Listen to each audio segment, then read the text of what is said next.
বান্দা জিকির সমূহ আরশের চতুর্থ দিকে তাহার জিকির করিয়া চক্কর দিতে থাকে। আরামের সময় আল্লাহর জিকির করিলে বিপদের সময় আল্লাহ তাআলা তাহাকে স্মরণ করিয়া থাকেন। জিকির আল্লাহর আযাব হইতে নাজাতের উসিলা হয়। জিকির সকিনা এবং রহমত অবতীর্ণ হওয়ার কারণ। উপরন্ত ফেরেশতারা জাকিরকে ঘিরিয়া ফেলে। উহার বরকতে গীবত, চগলখুরি, মিথ্যা, কটূক্তি এবং বাজে কথা হইতে জবান হেফাজতে থাকে। আর যে জিকির করে না সে বাজে কথায় লিপ্ত হইয়া পড়ে। জিকিরের মজলিসে ফেরেশতাদের মজলিস, আর বাজে কথার মজলিস শয়তানের মজলিস।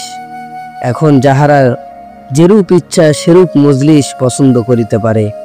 জিকিরের দরুন জাকেরও যেমন নেকবখত, তাহার নিকট যে বসে সেও নেকবখত, আর গাফেল নিজে যেমন বদবখত, তাহার নিকট যে বসে সেও বদবখত। জিকির কিয়ামতের দিন অনুতাপ হইতে রক্ষা করিবে, আর যেখানে জিকির হয় না কিয়ামতের দিন ওই মজলিস অনুতাপের কারণ হইবে।